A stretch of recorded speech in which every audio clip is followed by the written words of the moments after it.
Benoît de Bretagne, artisan spécialiste en guitare.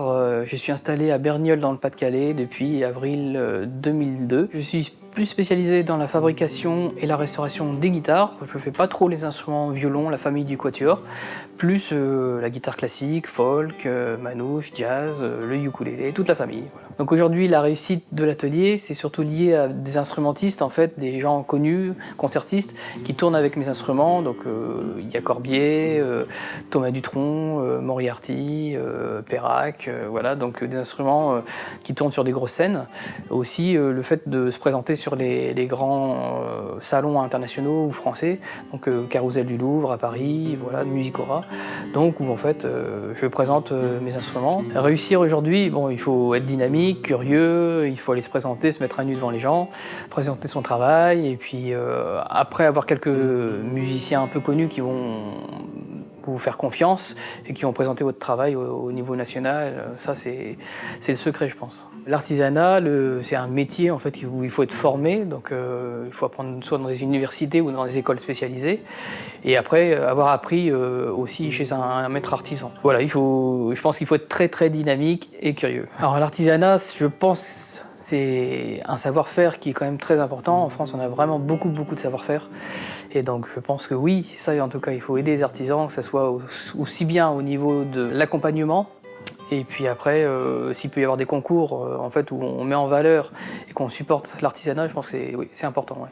Demain, mon projet, c'est d'agrandir l'atelier, d'avoir une petite partie pour recevoir les gens, plus un petit magasin, on va dire, avec des guitares intermédiaires pour pouvoir proposer à une plus large clientèle des guitares de qualité.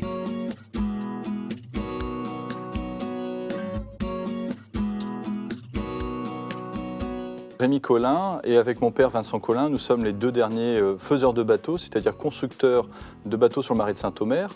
Sur le marais, on avait les bateaux traditionnels Escu de Bakov qui servaient au maraîchage. Ce métier avait disparu et on a relancé ce métier il y a 6 ans aujourd'hui. Alors notre spécialité, c'est la construction de bateaux d'eau douce, c'est-à-dire ce sont des bateaux en chaîne construits entièrement en clous. Calfaté l'ancienne, à l'étoupe, ce sont des bateaux à fond plat, donc des bateaux qui peuvent circuler en toutes les rivières, que ce soit sur le marais de Saint-Omer ou sur d'autres fleuves ou autres marais de France. Ce qui fait notre réussite, c'est d'abord un savoir-faire unique, authentique, puisqu'il y a très peu de constructeurs, surtout sur ce genre de bateau, on est les seuls. Que ce soit pour la construction ou pour la location, puisque nous sommes également loueurs de bateaux. Et ce qui fait notre réussite, c'est que on est des gens du pays et on parle de notre vie. On vit dans le marais, on y travaille et on parle de ce qu'on connaît. Alors ce qu'il faut pour réussir, c'est être, je pense, déterminé, être surtout passionné. La passion, c'est réellement ce qui maintient, on va dire, tout dans une entreprise. Un artisan, c'est d'abord une personne qui va écouter son client et qui va savoir répondre à toutes ses demandes. Même les plus excentriques, c'est savoir s'adapter dans n'importe quelle condition et que le client ressorte toujours avec le sourire et avec ce qu'il a demandé. Les artisans ont besoin d'un soutien puisque ces artisans ont des savoir-faire qu'il faut aussi savoir transmettre et ces transmissions ne sont pas forcément faciles. On l'a vu avec l'ancien charpentier qui s'est arrêté et nous qui avons repris des années bien plus tard. Donc il faut aider ces artisans pour que ces savoir-faire soient transmis à nos enfants et qui perdurent. Alors le projet, c'est de maintenir la construction de bateaux, mais également d'ouvrir cette construction au tourisme. Donc l'atelier sera ouvert au tourisme et aussi augmenter notre nombre de locations pour pouvoir en même temps montrer notre savoir-faire dans l'atelier et au niveau du marais, puisque nous sommes des gens du marais.